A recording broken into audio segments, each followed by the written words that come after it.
लोकसभा चुनाव 2024 के परिणाम स्वरूप एनडीए गठबंधन की जीत हुई तो इंडिया गठबंधन की हार। बिहार में इंडिया गठबंधन 9 सीटों पर सिमट गई। एनडीए जहां देश में सरकार बनाने की प्रक्रिया में जुटा है, तो इंडिया गठबंधन के नेता हार जीत की समीक्षा कर रहे हैं। लालू यादव और तेजस्वी यादव के घोर विरोध के बावजूद कांग्रेस में शामिल पप्पू यादव पूर्णिया से निर्दलीय चुनाव जीतकर सांसद बन गए। उन्होंने बिहार में इंडिया गठबंधन की हार का ठीकरा तेजस्वी यादव के सिर पर फोड़ा है। पप्पू यादव ने कहा है कि अगर बिहार के युवराज का अहंकार आड़े नहीं आता तो बिहार में इंडिया गठबंधन को 25 सीटें आती। पूर्णिया के सांसद पप्पू यादव ने नीतीश कुमार और नरेंद्र मोदी की भी चर्चा की। चुनाव जीतने के बाद पप्पू यादव शुक्रवार की रात मुजफ्फरपुर पहुंचे।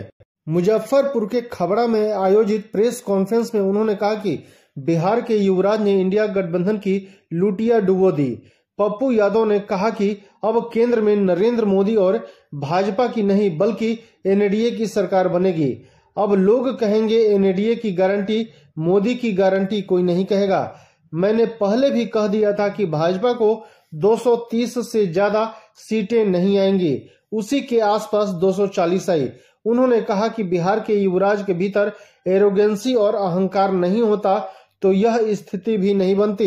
बिहार में इंडिया अलायंस कम से कम 25 सीटों पर चुनाव जीत जाती, लेकिन उनके अहंकार के कारण बिहार में दुर्गति हो गई। पप्पू यादव ने तेजस्वी यादव को नसीहत देते हुए कहा कि यदि आप मुख्यमंत्री बनने का सपना देख रहे हैं तो दिल भी बड़ा कीजिए। एक व्यक्ति के चलते इतनी परेशानी हुई, उनके कारण ही मधेपुरा, अररिया, सुपौल, झंझारपुर, मधुबनी, दरभंगा, सीतामढ़ी, शिवहर जैसी सीटें लूज कर गए। सिवान में भी आपने यही काम किया। आपने कन्हैया को भी टिकट नहीं दिया।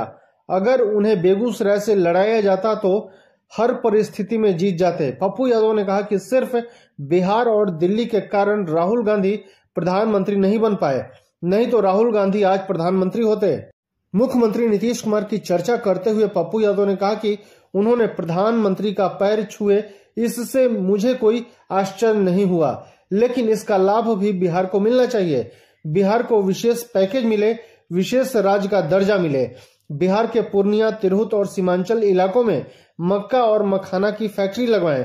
अपने ही उम्र के व्यक्ति का पैर छूकर मुख्यमंत्री जी ने अपना संस्कार दिखाया है, तो इसका आशीर्वाद भी मिलना चाहिए। धन्यवाद।